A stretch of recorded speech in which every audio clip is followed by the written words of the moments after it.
오늘 말씀은 이스라엘 백성이 군대가 요단강 동쪽 지역을 정복한 후에 그 땅을 분배받는 내용입니다. 주로 헤스본 왕 시온에게 또 바산 왕 옥에게서 빼앗은 그 땅을 세 지파가 르우벤 지파와 갓 지파 그리고 므낫세 지파의 절반이 분배받는 내용이 오늘 내용입니다. 그래서 12절 17절 말씀에는 이 세 지파가 분배받은 내용이 구체적으로 나와 있는데, 르우벤 지파는 아로엘에서부터 헤스본에 이르기까지 모압 족속의 땅을 받게 되었고, 갓 지파에게는 헤스본에서부터 야복강에 이르기까지 길르앗의 남쪽 절반이 주어졌습니다. 그리고 므낫세 지파 중에서 우리가 성경에 므낫세 반 지파라고 표현된, 영어로 보면 half라고 해서 절반을 뜻합니다. 므낫세 지파니 반으로 나눠져서 그 중에 절반은 길르앗의 북쪽 부분과 바산 지역이 주어졌습니다.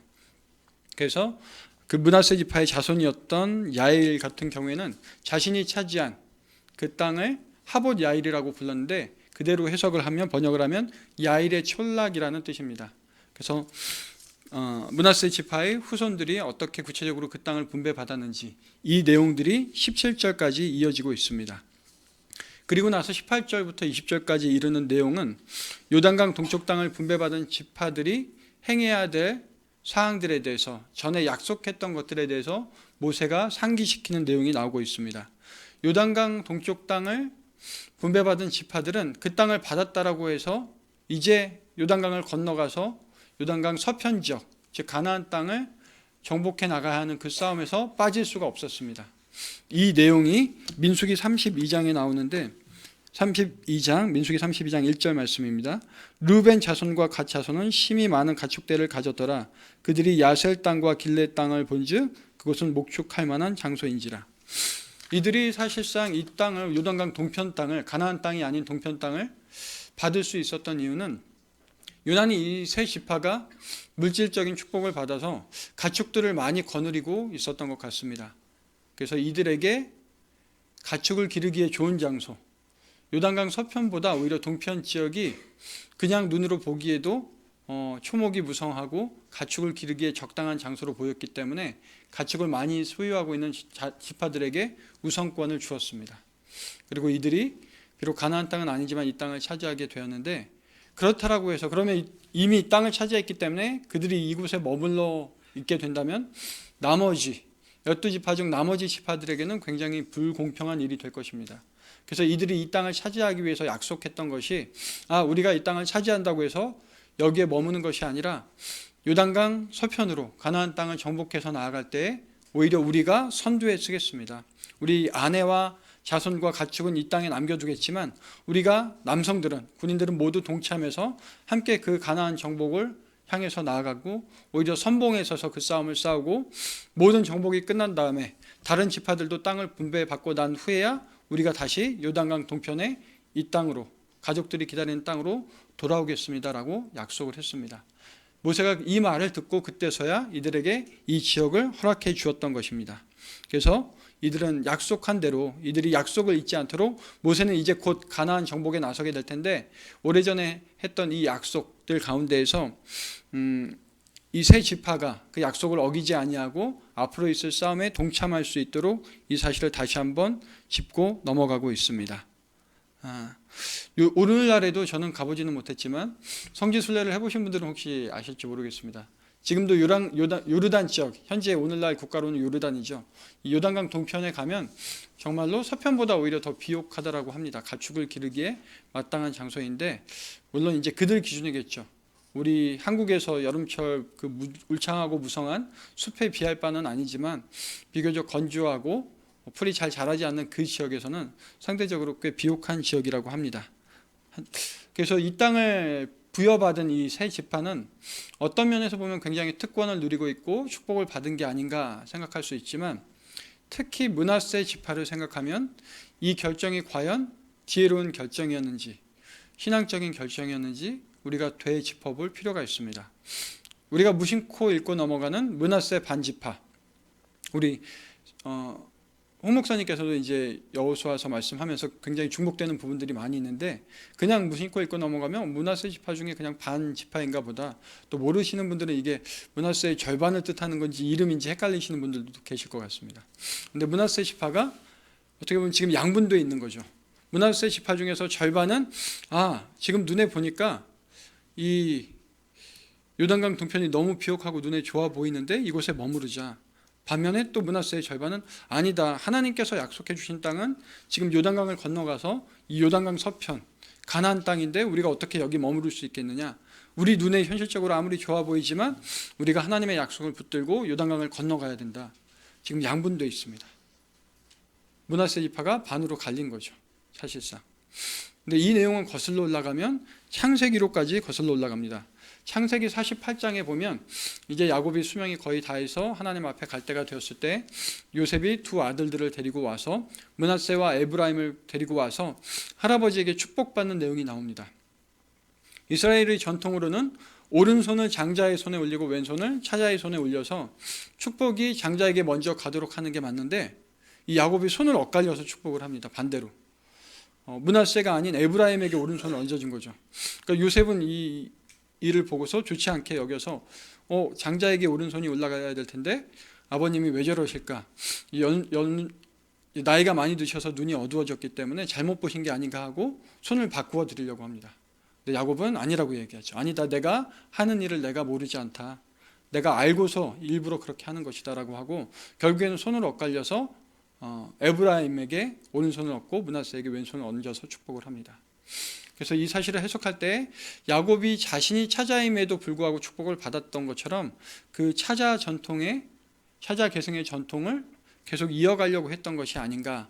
혹은 거꾸로 나중에 가나안 땅을 정복한 후에 에브라임이 북이스라엘에서 가장 힘을 가진 대표적인 지파가 됩니다.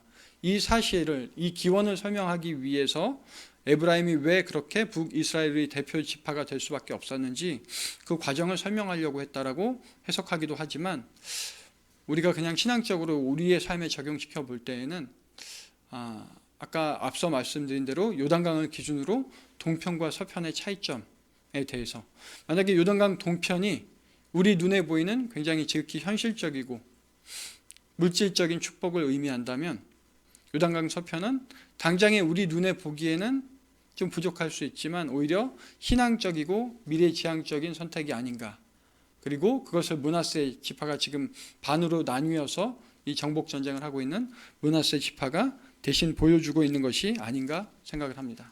그래서 우리가 항상 하나님 앞에서 어떤 선택을 하거나 결정을 할 때 내 눈에 보기에 아무리 좋아 보여도 이것이 과연 지혜로운 선택일지 또는 인간적인 생각으로 현실적인 계산으로는 조금 부족해 보여도 우리가 하나님께서 약속하신 미래를 바라보면서 좀 더 신앙적인 결정을 해야 될지 숙고할 필요가 있을 것 같습니다. 동편에 남아있던 지역들도 나름의 축복을 받고 하나님께서 또 모세를 통해서 허락해 주시긴 했지만 이후의 과정들을 보면 하나님의 약속을 따라가는 것이 더 지혜로운 것이 아닌가 우리가 다시 한번 돌이켜 볼 수 있습니다. 21절에서 22절 말씀은 굉장히 힘이 되는 말씀입니다. 이제 이스라엘의 리더십이 모세가 아닌 여호수아에게로 이어지고 있음을 보여주면서 이 여호수아가 앞으로 가나안 땅을 정복해가는 싸움을 이끌어갈 것을 이야기하고 있습니다. 그리고 모세는 겸손하게 자신의 리더십을 하나님의 명령에 따라 여호수아에게 넘겨주면서 오히려 여호수아를 격려하고 있습니다.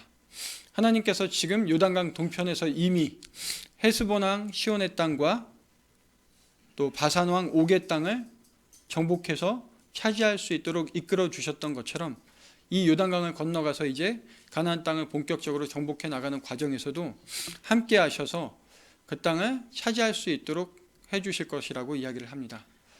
가장 힘이 되는 말씀은 우리가 싸우는 게 아니라 친히 하나님께서 여호와 하나님께서 싸우실 것이라는 말씀입니다. 이제 믿음의 거장 모세가 자신의 리더십을 물려주는 과정에서 이것을 넘겨받는 여호수아에게서는 전임 리더의 이 격려가 엄청난 힘이 됐을 것입니다.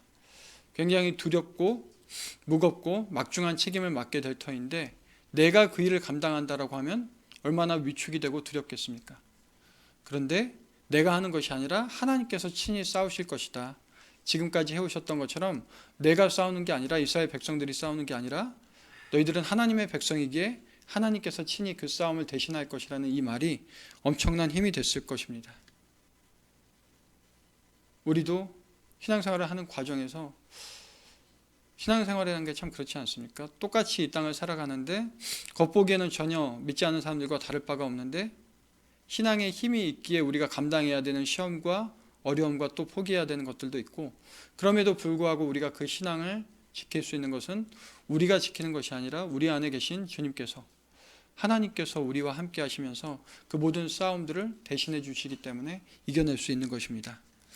우리 눈앞에 보기에 당장 보기 좋은 땅들이 있을 수 있습니다. 오늘도 여러분들이 수많은 선택을 하시고 결정을 하시고 또 계획을 하실 때 우리 눈에 보기에 당장 좋은 땅들이 있을 수 있지만, 과연 이것이 신앙적인 결정인지, 더 먼 미래를 바라보았을 때 미래지향적인 더 넓은 시야로 결정을 내리는 것인지 한 번쯤은 더 숙고해 보셨으면 합니다.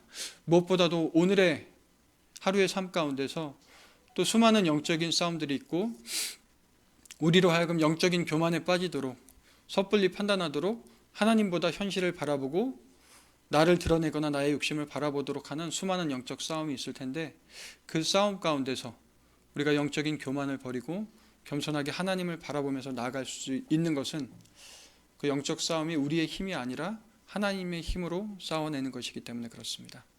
오늘도 우리의 삶 가운데서 친히 싸우시는 하나님과 동행하면서 그 영적 싸움을 승리로 이끌어 가시는 여러분이 되기를 소망합니다. 기도하겠습니다. 우리를 위해서 친히 싸우시는 하나님 아버지, 감사합니다. 오늘 하루도 우리 스스로도 어찌할 수 없는 우리의 영적 교만과 친히 싸워서 이겨주시기를 원합니다. 늘 겸손한 마음과 눈으로 하나님을 바라보게 하시고 우리가 감당해야 할 영적 싸움들을 친히 싸우시는 하나님과 더불어 승리하게 하옵소서. 예수님 이름으로 기도합니다. 아멘. 우리 각자 계속해서 기도하시도록 하겠습니다. 우리 남아있는 청빙 절차와 교회의 사역들을 위해서 또 하나됨을 위해서 함께 기도해 주시면 감사하겠습니다.